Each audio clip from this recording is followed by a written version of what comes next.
Bonjour et bienvenue aux actualités TVCO. Au sommaire cette semaine, la SADC présente un nouveau programme de prêt. Patrick Lavoie devient le nouveau préfet de la MRC de Charlevoix. L'éclipse solaire vue de Baie-Saint-Paul. Le restaurant École La Gogaille renaît de ses cendres. La Maison des Jeunes La Baraque des Éboulements organise un éco-bazar et un aperçu de la vaste programmation du festif de Baie-Saint-Paul. Bonne émission!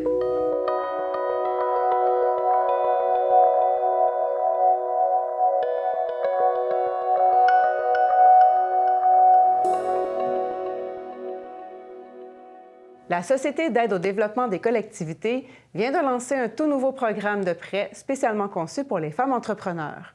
Voici les détails. La SADC de Charlevoix-Côte-de-Beaupré-Île d'Orléans offre désormais le FlexiPrêt, un programme conçu pour les femmes entrepreneurs de la région sans limite d'âge. Les petites entreprises sont au cœur de l'économie des régions. Il y a plusieurs de ces entreprises, surtout celles à propriété féminine qui voient le jour à temps partiel. Le projet qu'on annonce aujourd'hui met en lumière cette forme d'entrepreneuriat-là et ça vise à aider les femmes entrepreneurs à réaliser leurs rêves à leur façon. Le programme est un projet d'expérimentation jusqu'à la fin 2025. Il est rendu possible grâce à la contribution de Femmes et Égalité des genres Canada, de Capital Réseau et des SADC participantes pour un investissement total de 1,5 million de dollars à l'échelle de la province. Le but est aussi de recueillir des données qualitatives et quantitatives, d'établir des constats, puis de mener à des recommandations pour faire lever les obstacles qui sont rencontrés par ces femmes-là tout au cours de leur parcours entrepreneurial. Les services qui vont être offerts seront documentés et ajustés tout au long du projet, seront promus aussi de façon inclusive en souhaitant que ces femmes-là qui n'hésitent pas à venir cogner à la porte quand elles ont des besoins, peu importe quels ils sont. Les flexipreneurs sont donc des entrepreneurs à temps partiel qui ont souvent un travail salarié et considèrent leur entreprise comme un loisir, une passion ou un travail secondaire. Pour réussir à atteindre les flexipreneurs, il faut tout d'abord qu'elles se reconnaissent comme telles.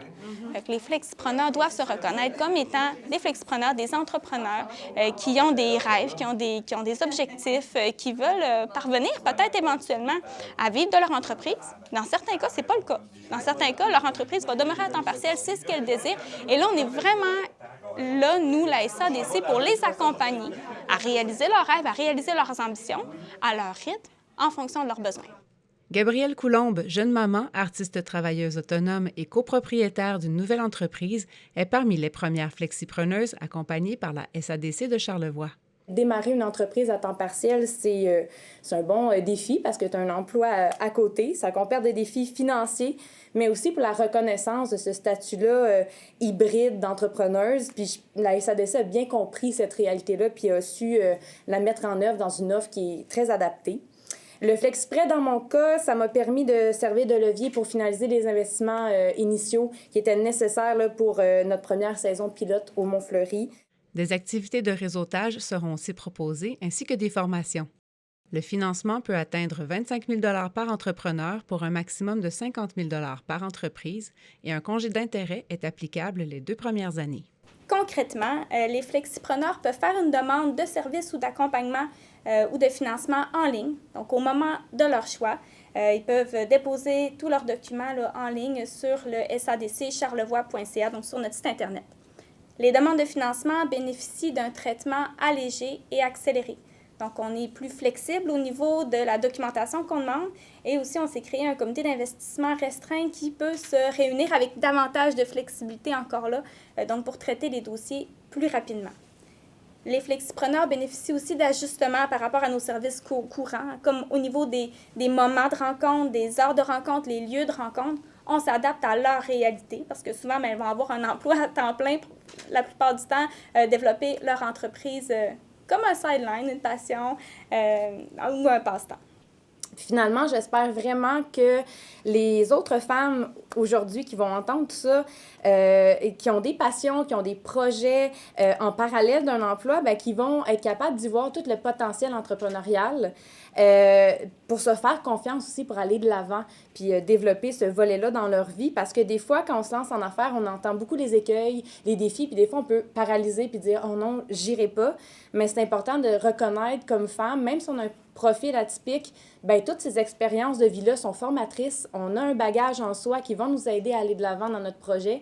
Puis aussi de reconnaître que dans notre communauté, il y en a des ressources en accompagnement, en aide financière, comme avec la SADC. Puis j'espère que ça va vraiment porter ces femmes-là à aller plus loin dans les élans qu'elles ont là, en elles.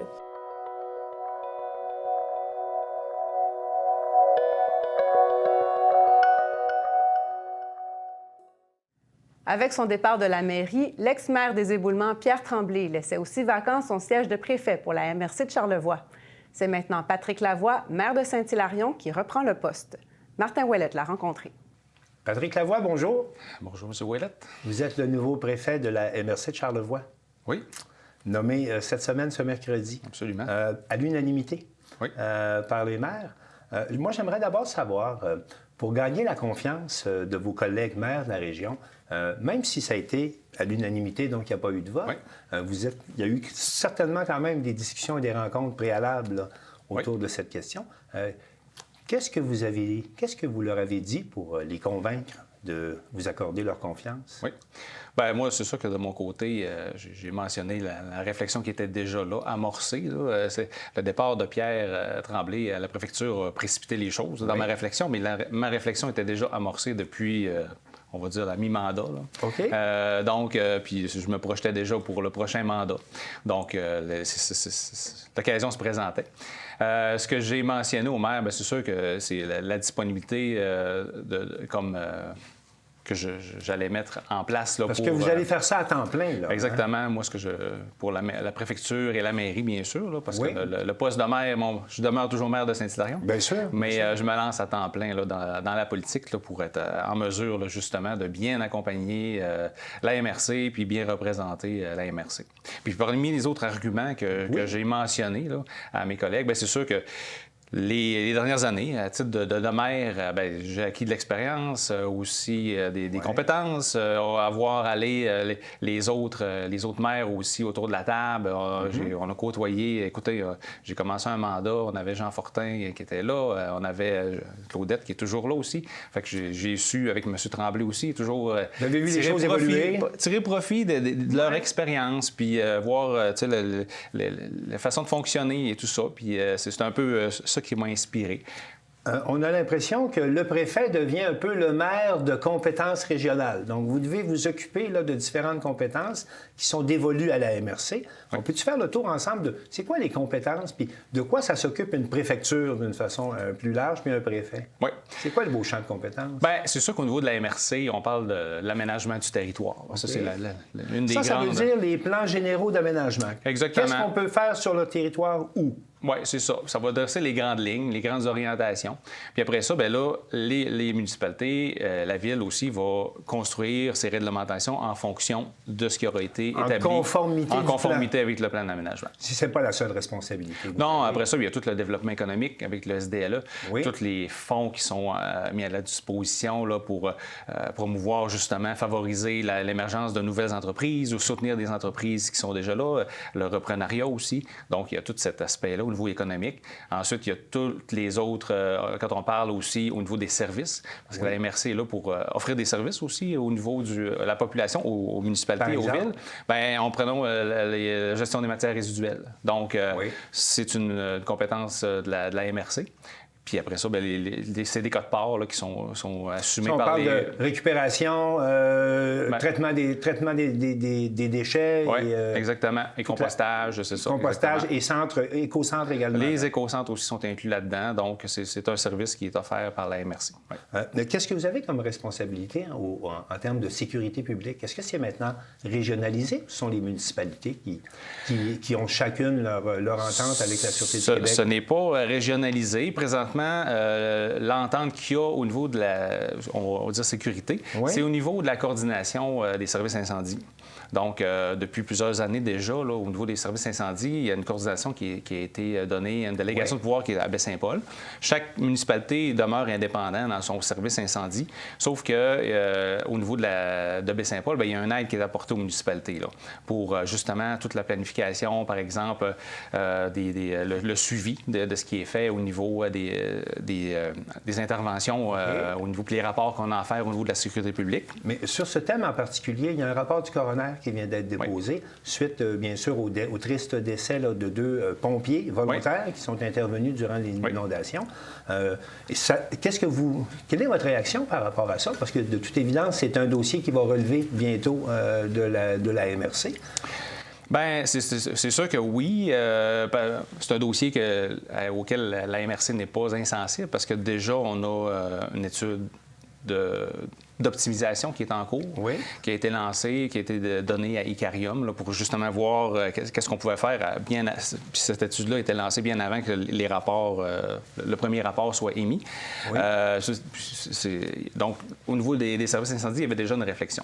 Moi, je suis sur le comité de gestion du schéma de couverture incendie et c'est sûr que j'ai lu le rapport et pour ma part, il y a beaucoup de questionnements encore. Tu sais, j'ai pas de réponse pour l'instant, mais comme petite municipalité, parce que là, je me place comme municipalité, je lisais ce rapport-là, puis je me dis, il y a beaucoup de questions à qu'est-ce qu'on va pouvoir, c'est quoi notre pouvoir d'action là, dans tout ce qui va découler de ça. Ou avez-vous les moyens d'aller de l'avant avec des plans de formation puis des systèmes d'intervention comme ceux qui sont recommandés? Bien, exactement. Les moyens financiers, les moyens en ressources humaines, parce que c'est le facteur à prendre en considération aussi. Quelles vont être les exigences, jusqu'où on va devoir former nos pompiers, dans quel contexte qu'on devra les former aussi. Parce que c'est très large. Là. Donc, c'est beaucoup de questionnements.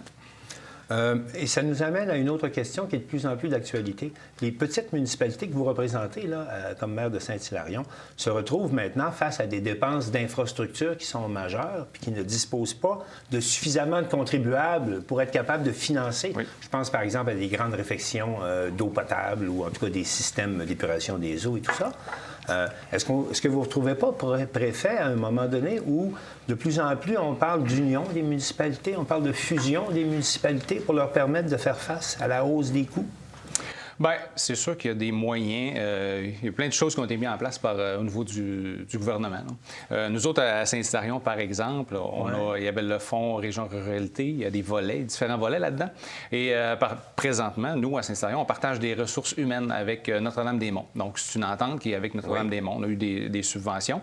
Donc, on a 2 ressources qui sont partagées présentement pour justement nous aider à premièrement, créer des partenariats. C'est sûr que c'est un financement sur 5 ans. Fait que c'est sûr qu'après ça, il faut assurer la pérennité de tout ça, éventuellement.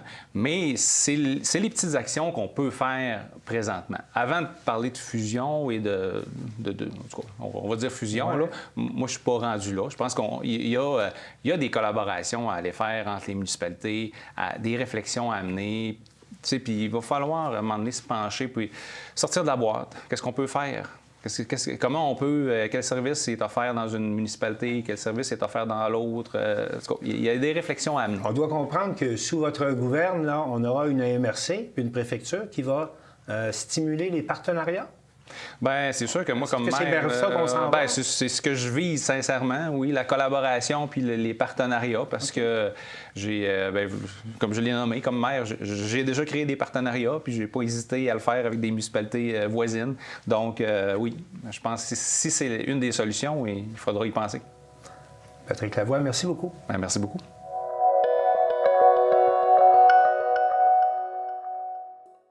Tous les yeux d'une bonne partie de la province étaient rivés sur le ciel le 8 avril dernier pour observer l'éclipse solaire. TVCO s'est rendu sur le site de l'Observatoire de Baie-Saint-Paul, où une activité était organisée par le Club d'astronomie de Charlevoix. Une bonne centaine de personnes se sont présentées sur le site de l'Observatoire du Club d'astronomie de Charlevoix pour assister au spectacle astral mettant en vedette la Lune et le Soleil.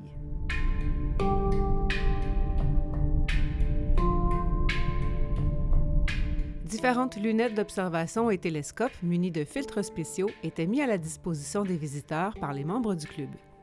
En fait, on a 2 télescopes. On a un télescope 14 pouces, un C14 de Célestron, qui est à l'intérieur de l'observatoire. Puis on a un filtre solaire spécial pour le télescope. Puis on va pouvoir rentrer 10 personnes à la fois. On va faire... des rotations. Oui, c'est ça. Ensuite, on a un deuxième télescope en arrière de l'observatoire qui est un petit peu plus petit, avec toujours des filtres solaires, avec des bénévoles, bien sûr. Puis on a 2 paires de jumelles avec des filtres.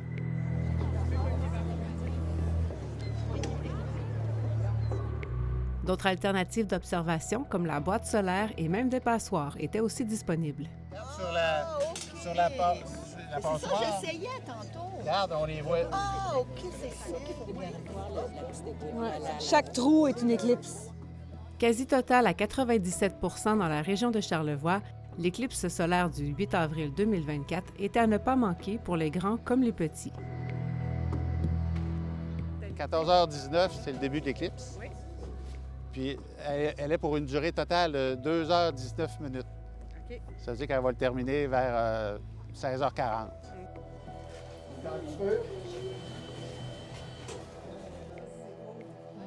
Puis dans le milieu de ça, il va y avoir une période maximale qui est à 15h31, qui va durer 2 minutes 30.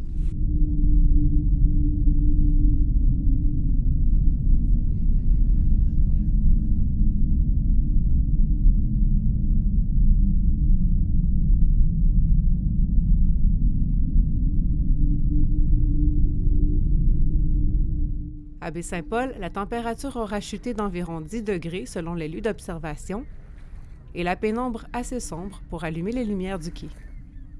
L'éclipse, elle part de la Polynésie française, OK? Puis elle a une durée de 3 heures. Elle va mourir au large de l'Irlande, OK? Puis c'est un corridor de largeur de 185 km. C'est une bande, la partie totale. OK. À l'extérieur de ça, c'est partiel. Puis elle est visible dans toute l'Amérique du Nord.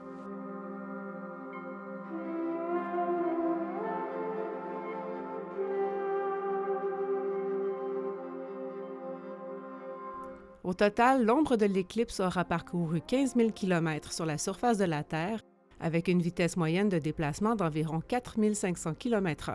Quand elle est totale, tu vois la couronne du Soleil. Ça, c'est un phénomène assez spectaculaire. Puis il y a des grains autour, là. À cause de la Lune qui est pas lisse, elle a des reliefs, le Soleil passe à travers les montagnes, disons, ou les cratères. Ça fait qu'il y a des phénomènes... Puis ensuite de ça, on ne verra pas Jupiter, on ne verra pas Vénus. Il y a un alignement de planètes aussi, là. Ça se fait en même temps? Oui, puis il y a une comète qui est proche de Jupiter. Cet événement est aussi l'occasion unique de tester plusieurs hypothèses ou de constater différents phénomènes reliés à l'éclipse solaire. J'ai un bénévole qui va s'occuper d'un thermomètre, voir s'il y a une descente de température. Ah oui, OK. À 4 heures, j'avais 11,9 et à 15h25, j'ai 5,5. Alors, faites la différence. Il y a au-delà de 5 degrés de différence. Ça va peut-être continuer de baisser encore un peu. Puis les comportements des animaux. Est-ce que les corneilles, moi, quand je suis tout seul, j'entends plus les oiseaux. Là. Oui. Oh, il y en a. Si, parfois, voir s'ils se mettent à chanter ou s'ils arrêtent de chanter. Ou... Quel phénomène, quelle différence qu'il peut y avoir. Au maximum de l'éclipse, certains auront peut-être remarqué une déformation de leur ombre et de drôles de vagues de lumière au sol. Il s'agit d'ombres volantes, un phénomène visible uniquement lors de la phase quasi totale d'une éclipse solaire et qui est une manifestation de la turbulence atmosphérique, normalement invisible pour notre œil. La prochaine éclipse solaire totale visible du Québec aura lieu en 2106. Si un chasseur ou une chasseuse d'éclipses est né en vous, prenez note que d'autres éclipses sont à venir ailleurs dans le monde.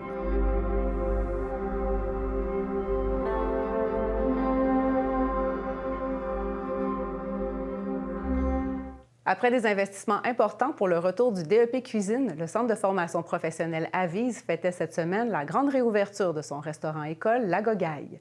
Voici notre reportage. Le restaurant-école La Gogaille, situé au centre de formation de Charlevoix, à la Malbaie, a officiellement réouvert ses portes après d'importants investissements de quelques 150 000 $.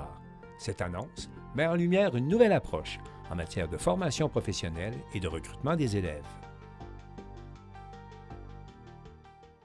Le centre de formation professionnelle classique, ça répondait plus, là. Nous autres, il fallait sortir des sentiers battus, oser des formules qui ne se font pas nécessairement ailleurs.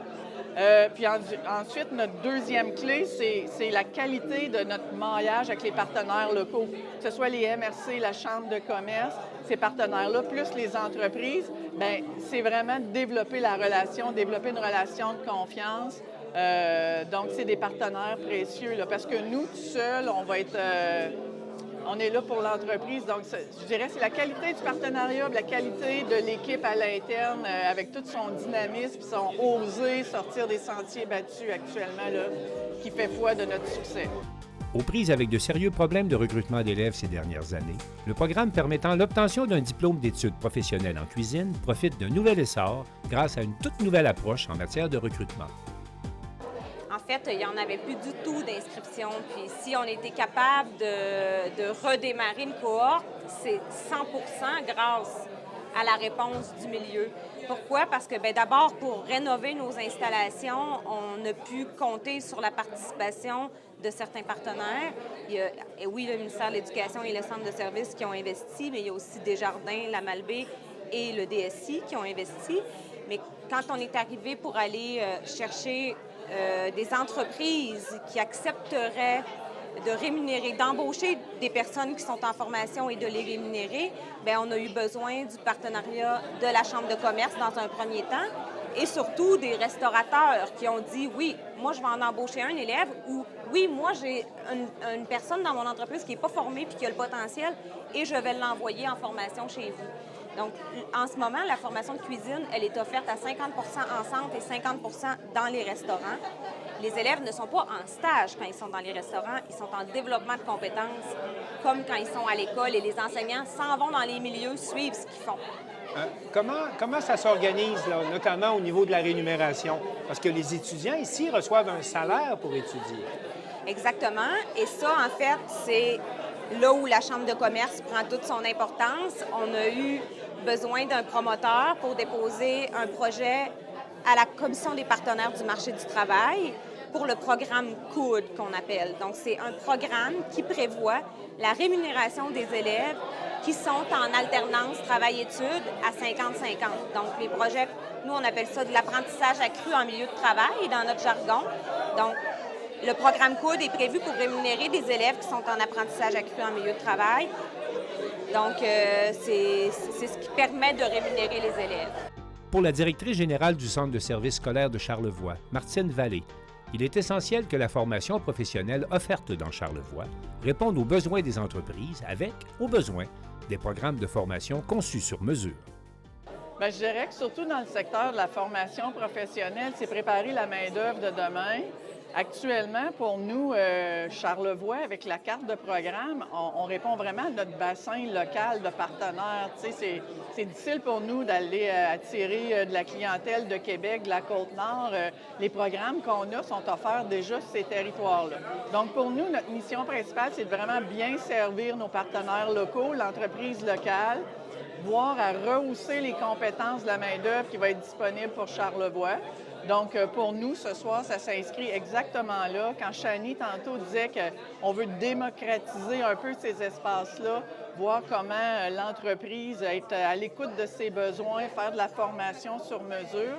Alors oui, il y a tous les programmes standards en formation professionnelle, mais on peut faire de la formation sur mesure, venir compléter des compétences chez la main-d'œuvre. Donc, l'idée, c'est vraiment de travailler, être à l'écoute de nos partenaires. Quel genre de projet pourrait initier des partenaires en venant vous rencontrer? Tantôt, Chani donnait l'exemple, quelqu'un qui pense peut-être se lancer éventuellement en restauration, qui aimerait avoir un petit endroit pour venir tester un peu ses formules, ses équipements. Nous, ces équipements-là ne sont pas utilisés 365 jours par année par nous. Donc, on veut que ces équipements-là puissent être à la disposition des gens.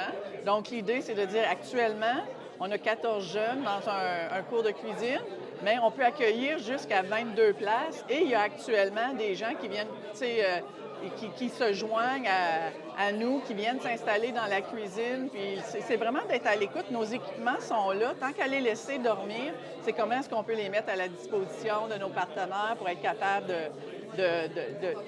L'idée, c'est c'est pas tant de suppléer à leurs besoins comme de dire viens expérimenter, viens voir comment on peut parfaire un peu ton projet, puis ensuite, tu sais, les encourager à voler de leurs propres ailes aussi, là.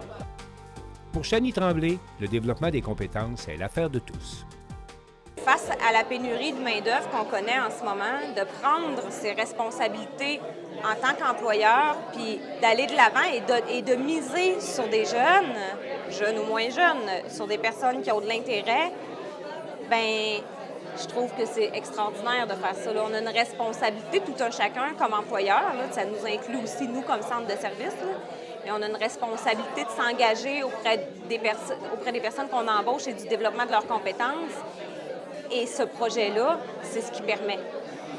C'est en quelque sorte miser sur quelqu'un, le développer et le fidéliser. Fait que on le trouve extraordinaire, le projet. L'arrivée du printemps est souvent l'occasion de faire un grand ménage dans nos maisons. Et pour l'occasion, la Maison des jeunes La Baraque des Éboulements organise un éco-bazar. Patrick Lamoureux nous en donne les détails. Bonjour Patrick. Bonjour. La Maison des jeunes La Baraque et la municipalité des Éboulements organisaient ensemble un éco-bazar à l'occasion du Jour de la Terre, mais pas le Jour de la Terre. Oui, ça tombe pas le lundi le 22, puis ça n'aurait pas été pratique pour mobiliser les participants, les visiteurs. Donc, ça sera dimanche le 21 avril à la salle municipale. On parle d'un midi à 16h. OK. Donc, on est à l'intérieur en cas d'intempéries, si je comprends bien. On est à l'intérieur en cas d'intempéries. C'est quand même le mois d'avril. Il ne fait pas toujours chaud, il ne fait pas toujours beau. Puis les éboulements, on est gâtés en météo extrême. Donc, les éboulevents, qu'on les appelle. Éboulements, oui, quand c'est pas le brouillard. Donc, explique-moi donc, Éco-Bazar, on comprend un peu le principe, mais comment ça va fonctionner exactement? Là? Qui peut participer? Bon, les gens de la région peuvent participer. On a décidé quand même d'accorder une priorité aux résidents domiciliés aux éboulements. Donc, premier arrivé, premier servi. OK. Mais s'il y avait des tables encore disponibles, on peut prendre des gens des municipalités autour. OK. Donc, on achète une table, on loue une table? On réserve, c'est gratuit. Ah, c'est gratuit. L'idée principale, c'est qu'il y a de moins d'objets possibles finissent aux poubelles, recyclage, éco-centre, etc. Donc, donner une seconde vie aux objets. Oui. Et voilà. Donc, est-ce qu'il y a, bon, j'imagine, c'est un peu comme un marché aux puces, quelque part? C'est un peu comme un marché aux puces. Donc, on n'amène pas de sa sécheuse laveuse, là. On absolument pas. C'est bon que tu le mentionnes. Les gens ont une table, une espèce de 4x8. Oui. Ça doit tenir là. C'est pas la place, justement, pour les électroménagers. Mais les gens peuvent apporter une photo, dire « passe à la maison, j'ai ça à vendre ». Parle, jase. OK. Donc, la mission là, de cette journée-là, c'est vraiment d'éviter de mettre au vidange. Oui, puis de trouver des petits objets qui ne se trouvent pas dans les magasins neufs. Et aussi, nous, la Maison des jeunes, c'est d'offrir à nos jeunes qui vieillissent la possibilité de vendre des jeux, des livres qui commencent à... Ils se désintéressent d'eux. Oui. Ça peut être peut-être échanger. Échanger, oui, le troc, aussi. absolument. C'est bien que tu me le dises, Lydia.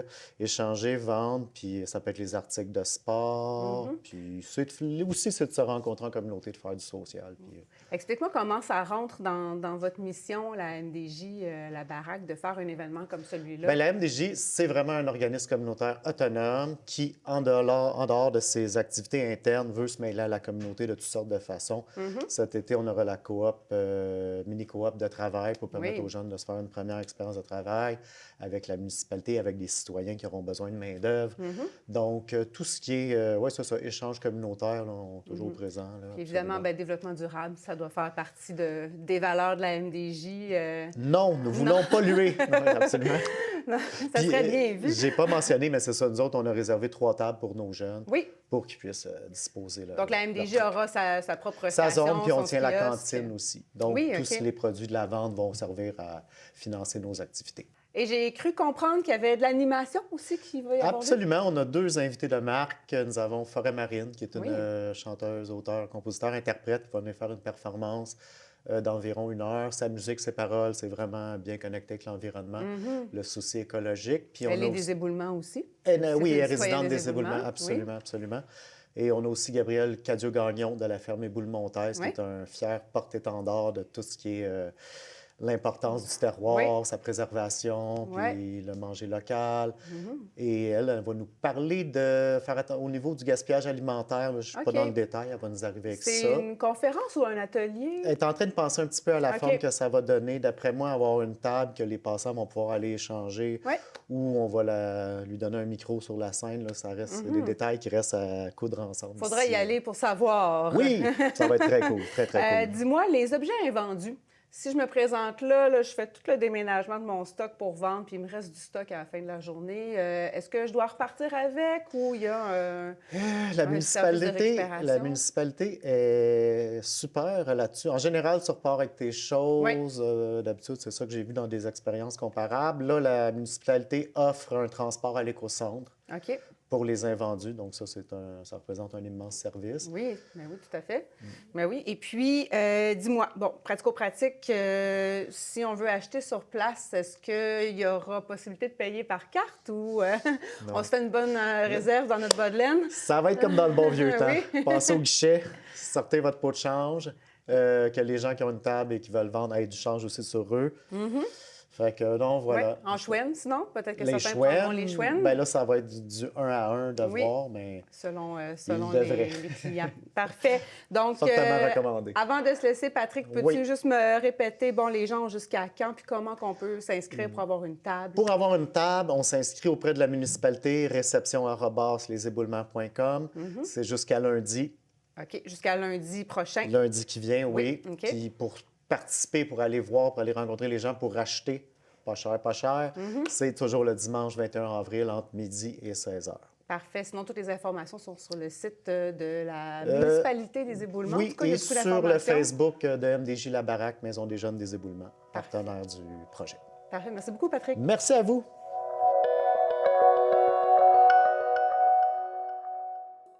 Le Festif de Baie-Saint-Paul présentait récemment la programmation pour sa 15e édition. J'en ai profité pour en discuter avec le directeur général, Clément Turgeon. Nombreux étaient les curieux pour l'annonce de la programmation du 15e Festif de Baie-Saint-Paul qui aura lieu cette année du 18 au 21 juillet 2024. Clément, comment tu te sens après avoir annoncé la programmation? Je me sens bien. Je me Oui. sens libéré d'un terrible secret. Oui. Puis là, c'est quoi ta prochaine étape émotive là, dans ton processus de livraison du festif? Bien là, nous autres, on fait ça en 3 étapes. Tu sais, on a le dévoilement, 24 heures plus tard, à peu près, on fait la prévente locale. Après ça, 48 heures, la vente web. Fait que tant qu'on n'a pas commencé à vendre des billets, on dirait que c'est pas complété. Tu sais, on a besoin de valider notre programmation en lançant la billetterie. Fait que après ça, là, on se met, tu sais, c'est beaucoup les départements logistiques, prod, qui vont être dans le gros rush. Moi, j'ai livré la programmation. Après ça, moi, je tombe quasiment déjà à préparer le festif à l'école. Donc, OK. on est vraiment tous dans des... Dans des saisons, quasiment des moments différents Oui, exact. de l'année. C'est ça, tu sais. Fait que, tu sais, moi, il y a une bonne partie, il reste plein de choses à faire temps plein, mais, tu sais, ça, c'est un gros rush qui vient de se terminer. Fait que là, il faut livrer. Souvent, je dis ça parce que des fois, on pond des projets dernière minute, puis là, on y pense après le lancement. On dit comme, bon, comment qu'on fait ça pour vrai? Puis là, c'est ça qu'on va faire. Bien que les dates officielles soient du jeudi au dimanche, la soirée du mercredi lancera le bal sur le site du parvis de l'église. Une soirée pensée particulièrement pour la population locale. On aura 5 prestations DJ, des artistes aussi qui vont venir chanter. On aura entre autres, elle est dans la salle quelque part, Maud Arsenault qui va venir faire un DJ set.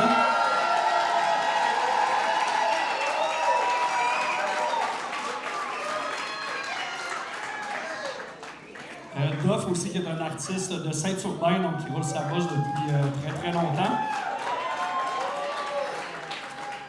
On aura également ceux qui étaient au Parvis d'hiver, donc Funky Falls va être de retour cette année.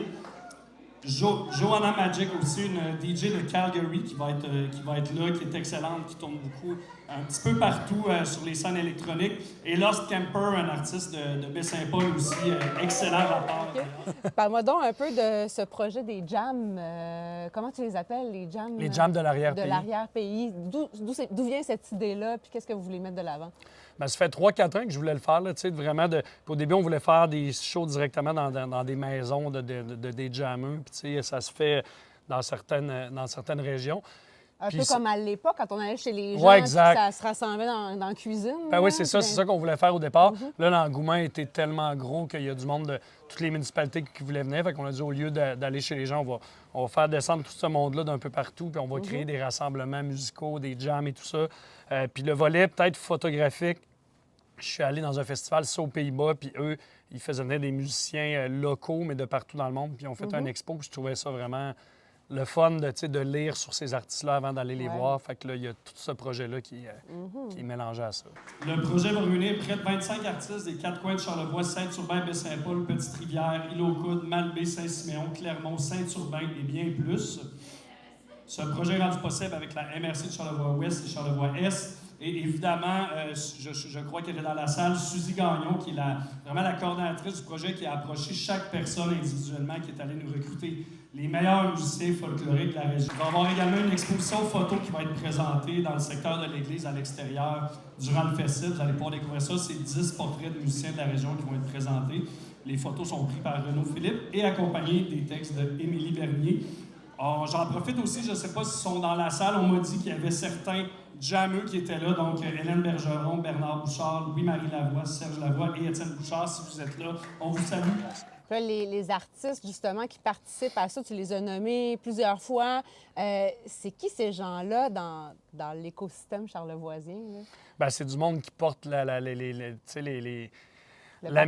patrimoine, ben oui, il y a des reels de Baie-Saint-Paul, des chansons typiques de la région. Fait que c'est du monde qui porte cette mémoire-là. Puis on est porté à peut-être des fois pas leur faire assez de place.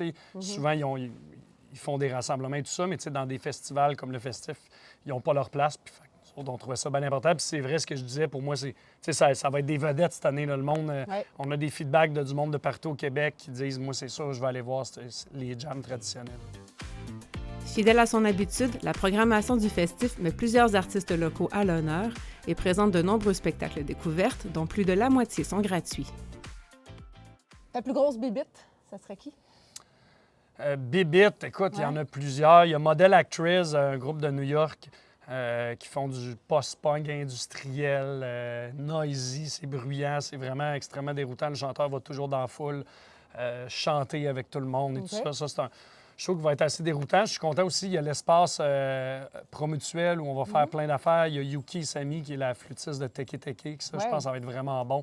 Un mélange de musique japonaise avec des musiciens de jazz, un petit trio dans le sous-sol de la Galerie Iris. Donc, une petite salle, ça va être restreint comme accès aussi, j'imagine. Oui, mais des fois, j'aime mieux, c'est mieux des fois des petites salles remplies, puis qu'il y a une vibe de « faut que tu sois là » pour que les gens se sentent privilégiés. Fait que ceux qui étaient savent. C'est ça, exactement. C'est ça, comme dans le bus festif.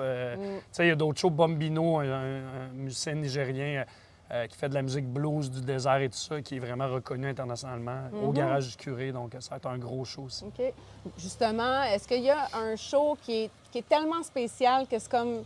C'est le show, c'est l'occasion unique de voir ça. Là. Y en a-tu en particulier? Bien, je te dirais, lui que je viens de dire, Bombino, j'invite les gens, ceux qui ont vu Dakar Braka l'année passée, le groupe ukrainien, tout le monde est ressorti de là en disant c'est marquant. Ceux qui ne sont pas allés, on sent qu'ils ont manqué quelque chose. Exact. Puis je pense que ça va être ça avec lui. Je pense que c'est un show à pas manquer. Mais il y en a pour tous les goûts. Je pourrais dire, pour certains, ça va être Yves Lambert qui fait ses 50 ans de carrière gratuit au centre-ville à la microbrasserie.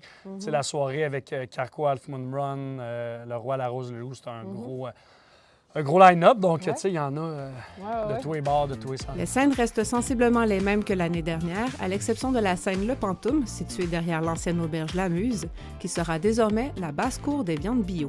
On a Promutuel aussi qui sont présents ce soir, qui s'associent avec nous. Pour la première fois, on va permettre la création de l'espace relax Promutuel au sous-sol de la Galerie Iris. Donc, c'est un espace où vous allez pouvoir écouter de la musique ambiante. Il va y avoir des projections qui vont accompagner l'expérience et quelques spectacles de musique instrumentale. Pour finir, y en a-tu un qui était plus particulièrement difficile là, à aller chercher ou qui était comme une espèce de fantasme que tu avais puis que tu as enfin réussi à faire venir à Baie-Saint-Paul cette année? Bien, il y en a que c'est toujours compliqué, c'est les fanfares. Là on a une fanfare de Boston qui a même fallu ralentir leur enthousiasme parce qu'ils voulaient arriver avec 35, puis c'était impossible. Puis là, on a trouvé des compromis, tout ça, puis tu sais, accueillir autant de gens et tout ça. Là, on est en train de magasiner des gymnases, installer des lits de camp, tu sais, c'est des gros... des grosses logistiques juste pour les fanfares. Tu sais, ça en était un qui n'a pas été facile à gérer. Tu sais, il y en a d'autres, c'est un petit band là, tu sais, qui va jouer à Caserne de Pompiers, un groupe d'Amsterdam, qui ne voulait pas venir sans avoir d'autres spectacles. Fait que moi, je leur ai monté une tournée de d'autres dates au Québec. Fait que ça, des fois, on en fait, puis ça, c'est compliqué. Là, puis des fois, c'est là, tu un deviens booker pour d'autres festivals quasiment à ce moment-là. C'est ça, tu sais, je croyais au band assez pour dire ça vaut la peine. Fait que là, ils vont faire un show à Québec, à Montréal, dans le coin d'Ottawa aussi. Fait que c'est rendu que des fois, on bâtit des tournées pour que le band vienne à Baie-Saint-Paul. Oui, c'est quelque chose de commun, j'imagine, entre les festivals, justement, de bâtir une prog un peu ensemble, quelque part, pour ça arrive, faciliter la venue d'artistes internationaux. Oui, c'est clair, oui. Nous autres, c'est plus dur des fois, parce que c'est des bandes souvent pas connues, puis les diffuseurs veulent pas se mouiller à les booker, puis nous autres, on a habitué notre public à ça. Fait que des fois, c'est pas évident non plus de convaincre un diffuseur de faire des bandes que je leur propose qui voient qu'ils n'ont pas de public au Québec. Mais là, il y en a une couple qui s'en viennent. La couleur du festif permet ça, dans le fond, de convaincre un peu. Ben oui, tu sais, il y en a un band suisse qu'on a fait il y a 2 ans, l'orchestre Tout-Puissant Marcel Duchamp. Puis ça, sont revenus 2 ans après parce qu'ils ont été connus au festif. Puis là, ils ont refait une tournée au Québec il y a 2 ans. Donc, ça permet ça aussi. Ça permet de développer des nouveaux territoires. Salut! La célébrité. Hey, on va te laisser, Clément. Merci beaucoup pour cette belle programmation. On va vous souhaiter un bon festival. Yes! C'est ce qui conclut les actualités cette semaine. Au nom de toute l'équipe, merci d'avoir été des nôtres et à la prochaine.